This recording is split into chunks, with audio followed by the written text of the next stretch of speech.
Shalom jemaat yang terkasih, bangkit dan bercahayalah.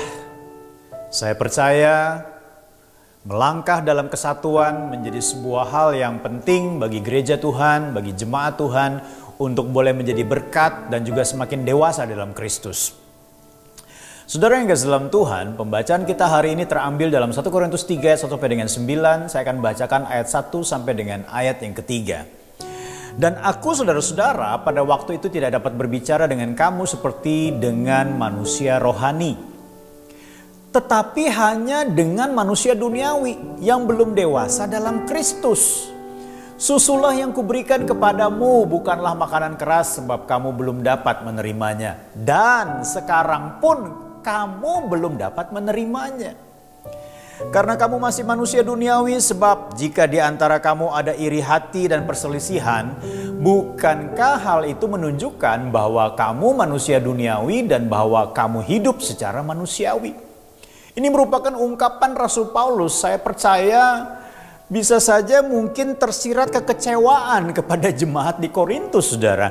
Karena pada saat dia merintis jemaat di Korintus kurang lebih 1,5 tahun, dia menemukan bahwa jemaat ini merupakan jemaat yang baru, bayi secara rohani. Tapi ketika dia menuliskan kembali surat kepada jemaat Korintus, dia melihat sepertinya belum ada perubahan. Kenapa? Ada perselisihan dan perpecahan di jemaat Korintus yang disebabkan kebiasaan manusia duniawi dibawa masuk ke dalam persekutuan jemaat. Wah, ini berbahaya sekali. Sehingga apa yang terjadi, saudara? Perselisihan dan perpecahan. Dalam bahasa rohani, Rasul Paulus menyebutnya sebagai belum dewasa di dalam Kristus. Nah, saudara yang kasih dalam Tuhan, ciri-cirinya jelas, yaitu apa? Ada iri hati dan perpecahan tadi. Ada perselisihan di antara mereka. Apa yang terjadi, saudara? Mereka sibuk mengkultuskan para pemimpin rohani yang mereka kagumi. Sehingga ada golongan Paulus, ada golongan Apolos, bahkan di tempat lain dituliskan ada golongan Kefas, ada golongan Kristus. Wah, mereka bikin blok masing-masing dalam jemaat, saudara. Saya percaya tentunya atmosfer kehidupan berjemaat di kota Korintus menjadi kehidupan berjemaat yang tidak sehat. Karena mereka berada dalam perselisihan, karena mereka berada dalam pergesekan, karena mereka ada dalam persaingan. Tentunya ini tidak boleh terjadi dalam gereja dan jemaat zaman modern ini. Seharusnya demikian. Menjadi pembelajaran bagi kita jika ingin melangkah dalam kesatuan, jadilah dewasa di dalam Kristus. Bagaimana, saudara, caranya? Hal yang pertama adalah buang iri hati dan perselisihan. Jangan dipelihara hal itu dalam hati kita, dalam hidup kita. Itu terjadi di dalam duniawi, itu terjadi dalam kehidupan manusiawi dan kehidupan duniawi. Ketika kita masuk dalam persekutuan, harusnya itu kita buang, kita tinggalkan itu. Baik iri hati dan perselisihan, karena budaya ini pasti akan mendatangkan perpecahan. Lihatlah sesama orang percaya sebagai kawan, bukan sebagai lawan, saudara. Roma 13 ayat 13 berkata begini, Paulus menuliskan juga pada jemaat di Roma, marilah kita hidup dengan sopan seperti pada siang hari, jangan dalam pesta pora dan kemabukan, jangan dalam percabulan dan hawa nafsu, jangan dalam perselisihan dan iri hati. Itu nasihatnya. Rasul Petrus juga menasihatkan kira-kira hampir sama, saudara, dalam 1 Petrus 2 ayat 1. Karena itu buanglah segala kejahatan, segala tipu muslihat, dan segala macam kemunafikan, kedengkian, dan fitnah.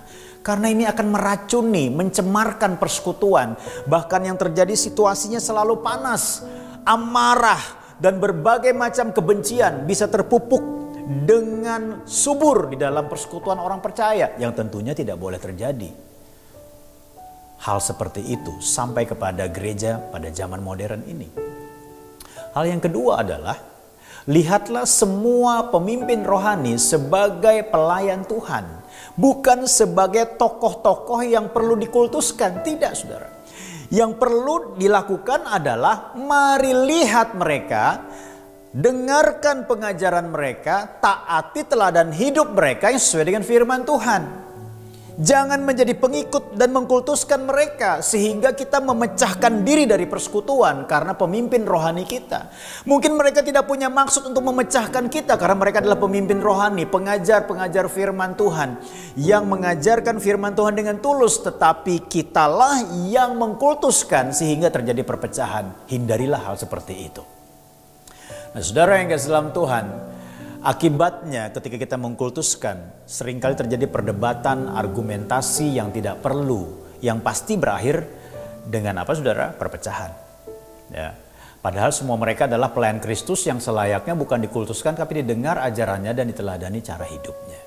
Dan yang ketiga adalah berfokuslah kepada Allah. Karena Paulus berkata begini dalam ayat 6 dan 7. Aku menanam, Apolos menyiram, tetapi Allah yang memberi pertumbuhan. Karena itu yang penting bukanlah yang menanam atau yang menyiram, melainkan Allah yang memberi pertumbuhan. Semua pelayan Allah mengambil bagian dalam menanam atau menyiram. Tetapi yang penting seharusnya bukan salah satu atau beberapa dari mereka. Allah lah yang penting. Sebab Dia yang memberi pertumbuhan dari segala yang diajarkan dan dikhotbahkan. Beri penghormatan kepada pemimpin rohani saudara. Dengarkan ajarannya yang sesuai dengan firman Tuhan. Taati teladan, bahkan contoh teladan hidupnya yang selaras dengan firman Tuhan. Tapi jangan kultuskan mereka. Karena pengkultusan akan mendatangkan perpecahan di dalam jemaat.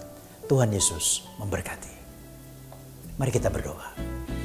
Bapa di surga, biarlah kami sebagai jemaat-Mu, sebagai umat-Mu, bahkan sebagai pemimpin rohani, kami boleh terus bertumbuh menjadi dewasa dalam Kristus. Sehingga kami tidak mengkotak-kotakan diri sesuai dengan pemimpin-pemimpin rohani yang kami kagumi. Karena mereka mungkin bagus pengajarannya, karena mereka mungkin bagus teladan hidupnya, karena mereka mungkin bagus dalam tutur katanya. Biarlah kami tidak mengkultuskan, tetapi kami boleh mendengarkan ajarannya, bahkan meneladani cara hidupnya yang sesuai dengan firman Tuhan. Tolong kami Bapa di surga. Sehingga kami tidak menjadi alat pemecah belah di dalam komunitas, tetapi justru kami menjadi alat pemersatu di dalam komunitas. Karena kami tahu Allah lah yang memberi pertumbuhan, Tuhanlah yang senantiasa harus ditinggikan dan dimuliakan. Terima kasih Bapa di surga, terpujilah nama-Mu. Kami sambut kebenaran firman-Mu dalam nama Tuhan Yesus kami berdoa. Amin. Tuhan Yesus memberkati.